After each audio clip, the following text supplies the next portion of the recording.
من أنا من أنا من أنا لولاكم كيفما حبكم. Iya ya. Dengar-dengar ada acara di Hotel Regi tentang hafid Quran. Karena sebelum ini Bang Kumis juga dengan Ibu Rina sudah ada obrolan gitu ya. Dan Ibu pun, Bang Kumis jangan lupa udah ke sana hubungi sekretaris umumnya katanya. Gitu. Yang semangat banget. Nah, omong-omong MTQ yang bersedia dilaksanakan di Tangsel Pak ya? Enggak, di Kota Serang. Di Kota Serang. Nah, capaiannya sampai ke ranking keberapa tuh, juara keberapa itu? Iya. Jadi gini, makasih nih ya udah silaturahmi. Jadi MTQ ini rencana di 2020 itu di Tangsel karena ada COVID, maka ditarik ke Kota Serang oleh MTQ Banten. Dan ini luar biasa. Ternyata di tengah COVID ini Pandeglang justru mencapai targetnya. Sesuai ya, seperti yang dulu kan. Betul. Kita sejak 2017 sampai 2019 itu peringkatnya 4 ya. Apalagi sebelum 2017 itu ranking bawah, papan bawah. Tapi kita melangkah naik. Dan di 2020 kemarin ini alhamdulillah sesuai dengan target kita mencapai 3 besar. Nah, Pak Haji, bicara pencapaian target itu kan tidak instan ya. Betul. Tidak semena-mena kita kayak beli Betul. atau apa gitu kan. Iya. Tidak jadi. Karena dari peringkat yang sebelum-sebelumnya keempat, bahkan pernah kelima, bahkan pernah yang paling jebol ke-6 gitu kan. Iya. Sekarang mencapai ke peringkat 3. Upaya apa saja nih agar menjadikan satu bahan evaluasi buat kita semua yang peduli dengan anak-anak kita masalah Al-Quran. Betul. Jadi yang pertama di tahun 2017 kami dari MTQ memancing giroh kita semua selaku masyarakat, wabil khususnya para pimpinan dalam hal ini bupati, wakil dan seterusnya, giroh terhadap MTQ. Giroh MTQ ini karena apa? Karena kita kota santri. Nah, itu persoalannya. Ketika muncul giroh, maka ada kesemangatan.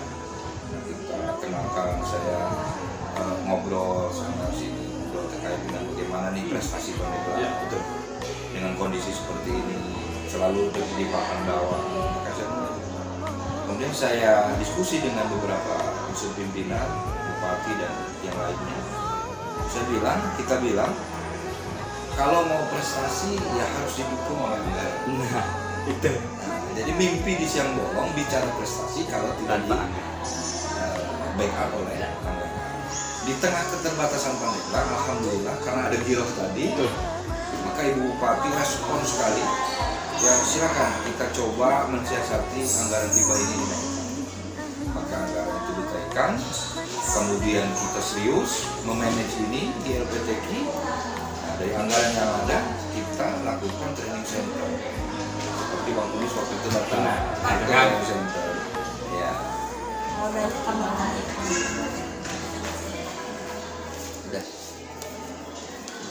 Nah, inilah kedekatan para santri-santri kepada sekretaris umum LPTQ.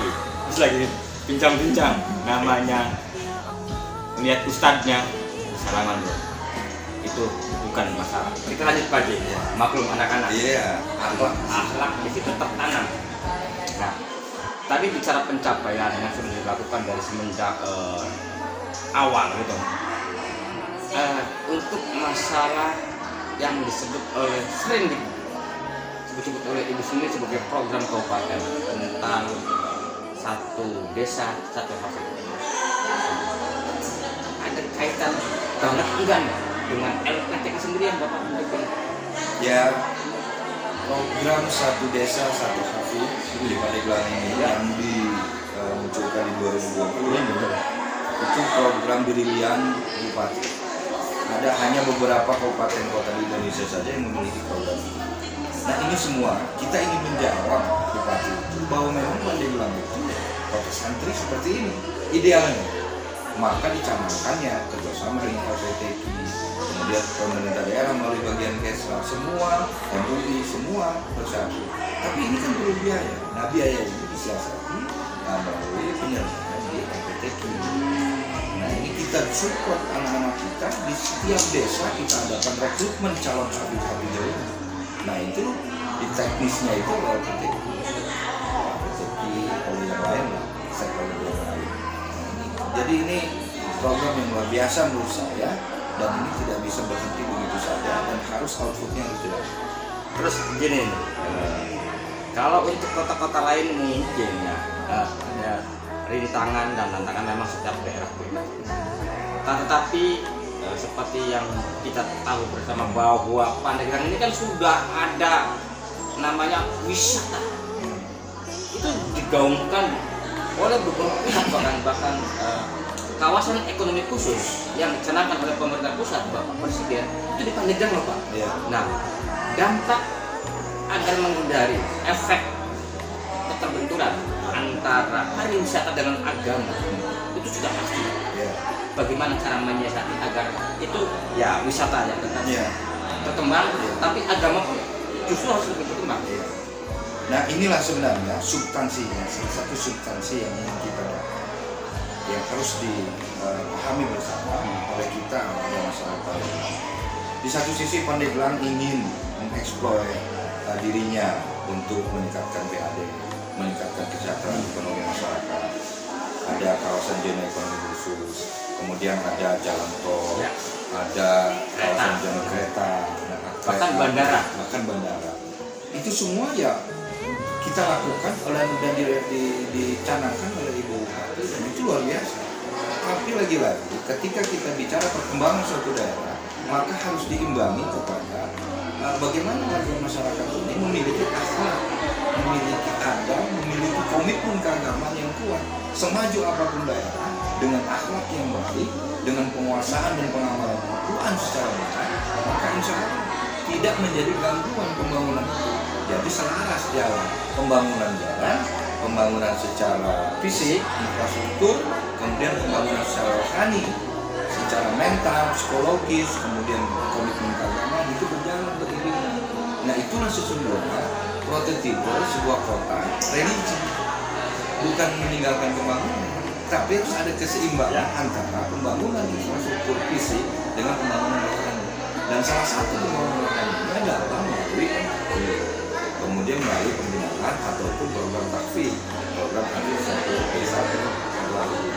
Jadi rahmat akan turun dan tidak akan terlalu dengan itu. Nah, itu kembali ke masalah tadi dikatakan para juga akan tadi tidak intan Bang Kumis mencapai sebuah pencapaian sampai 2-3. Mungkin itu tidak cukup puas dalam arti karena masih ketiga. Masih ada kedua, masih ada kesatu, masih ada umum. Nah, upaya-upaya apa saja ke depan Bapak yang punya dalam hal vaksinnya di LPTQ pada santri-santri di Pandeglang agar peringkat itu akan selalu naik. Untuk ke depan gimana rencananya? Biar bagaimanapun MTQ ini adalah lomba. Lomba itu ada juara. Maka kita harus punya siasat, punya strategi. Salah satu yang sudah kita lakukan melalui training center yang dipusatkan di satu tempat, yang kemudian juga penyertaan pengiriman calon-calon peserta MTQ di beberapa pondok pesantren yang khusus memang dibiayai oleh kita. Karena kita hafalannya baru 20, kemudian kita masukkan ke pesantren. Kita semua yang membiayai. Nah, kemudian juga kita memberikan reward itu prestasi. Kayak juara pertama kita sejak 2017 Ibu Bupati memberikan reward umroh untuk peserta yang juara 1 di tingkat provinsi. Dan perlu dicatat juga ya, untuk 2020 15 peserta Kabupaten Pandeglang yang kemarin di provinsi di Kota Serang akan dibawa untuk menjadi duta Banten di MTQ nasional di Padang. Ada di Padang tingkat nasional. Luar biasa. Ini karena memang giro dan komitmen Ibu Bupati ya. Nah, terus gini, saya dengar ada supaya dalam arti semangat untuk para santri, insentif untuk para peserta nih yang bakal itu Ya. tadi katakan sekali lagi tidak instan, Ya. harus diperjuangkan dari awal sampai puncak. Ya. Ada insentifnya itu. Yang program tahfiz ini ya. Nah, iya, coba gimana? Itu ceritanya gimana sih ceritanya? Orang anak-anak kita memotivasi tidak hanya ngomong doang. Ngomong doang biasanya sampai dulu saya itu harus ada perangsang. Ya. Nah, Ibu Bupati melalui LPTI memberikan dorongan, motivasi dalam bentuk pemberian insentif Kepada seluruh peserta jumlahnya berapa itu? 339 Berarti orang jumlah desa. jumlah desa.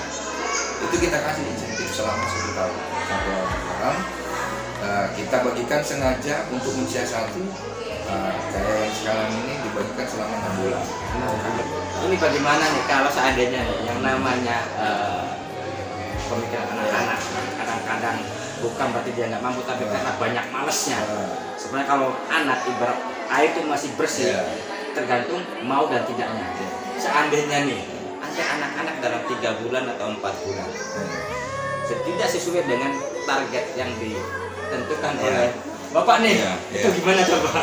Nah, ada beberapa indikator. Ya. Satu, apakah anak itu memang lingkungannya tidak kurang memungkinkan. Yang kedua, apakah orang tuanya malas-malasan. Kemudian yang ketiga, memang bawaan celana. Nah, semua itu kita selami indikasi desa itu kita apa namanya? Sebagai bahan evaluasi. Sebagai evaluasi. Misalkan ada dia karena memang waktunya dia main dulu misalkan. Makanya kita ada yang namanya pendamping untuk tingkat kecamatan yang dia mengawasi peserta yang desa tadi itu ada, dan itu ada dulunya ada hak pendamping itu yang kita buat. Jadi diawasi.